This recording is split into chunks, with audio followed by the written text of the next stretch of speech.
Hi everybody and welcome back. My name's Alison, the online piano and the online violin tutor. Welcome to lesson 23 from Learn to Play the Piano book 3. This is a follow-on series from my Learn to Play the Piano books 1 and book 2. What's new for book 3 is that it actually comes available with a song book 3 as well. Now song book 3 is full of 10 pieces which have some classical, well-known classical pieces in and some original pieces in, and basically they are all the kind of additional pieces that go hand in hand with everything that you've learned in book 3. So the links of where you can buy these books will be coming up just above my head here, or I'll put a direct link in the description bar underneath this video.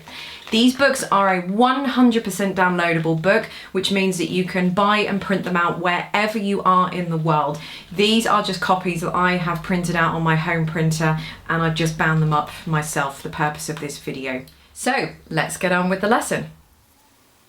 I just want to point out before we start lesson 23 that you will see that the music here, the book is a little bit blurred. Don't worry, it's just to protect the copyright for this video. When you get your copy and print it out, everything, you'll get a perfect edition. So lesson 23, again, this is just basically a lead on from lesson 22. There isn't really an awful lot to cover in this video. This video is just an extra just to accompany this whole book. But lesson 22, we were reading music and learning about the treble clef. Now it is the bass clef. So the bass clef is exactly the same process as the treble clef, only we're just having to learn a different set of mnemonics, if you like. So you've still got the 4 notes in the spaces, but in the treble clef we've got A, C, E and G. And the mnemonic I like to use for that is all cows eat grass. Again, if you want to use something different, absolutely go ahead and do that. These are just the ones that I learned when I was growing up, so I've stuck with those. The notes on the lines are G, B, D, F and A, or gate, bars, defend, farm, animals. Another reason why I like to keep these 2 mnemonics together is that all cows eat grass, gate, bars, defend, farm, animals. They're very similar to each other. They're kind of in the farm animal kind of category.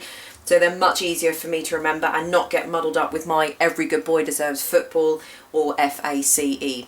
With the treble clef as well, you've got Every Good Boy Deserves Football and face. So again, that involves a boy with a face. So it's much easier, I think, to distinguish between the treble clef and the bass clef if you keep them like that. But as I said, if you want to choose something different, absolutely go ahead.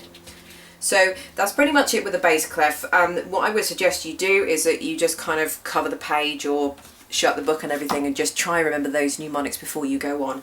I've had folks in the past ask me, why can't the bass clef notes in the lines and notes in the spaces be the same as the treble clef? Because normally the treble clef, the right hand is playing around this area and the left hand is normally playing down here. So why can't they be exactly the same? Well, a couple of reasons why they can't be the same is because eventually when music gets a lot more complicated, it would be very difficult to decipher where the notes are, especially if you've got 2 lines of piano music and they're both reading the same notes, but the only difference is that one is reading with bass clef and one is reading with treble clef. You'd get yourself into a whole host of problems much later down the line. But also, when the treble clef gets to middle C, so we know where middle C is on the bass clef. Middle C is up here with a little line because we went through that in book 1, and then on the treble clef, middle C is just under here with a little line on its own. So if we were to count down from the treble clef, when we get to middle C, which is here on the piano, the note below middle C is B. So if I had a middle C at the top of your bass clef and you counted down, it would carry on B, A, G, F, and it would take you through to these notes that you see on here. If we kept it as the treble clef notes, for example, they would all be wrong. Basically, the piano some of the keys would have to be swapped around and everything. So as you're going down from the top of the piano and you say get to middle C, which is say the bottom note of the right hand, but also the top note of the left hand or the bass clef, it carries on moving down. It wouldn't work if we had the treble clef notes. So that's why we can't do that. So that's lesson 23. So I hope you enjoyed this lesson. Don't forget that the links of where to buy Learn to Play the Piano book 3 and the song book 3 will both be linked directly underneath this video.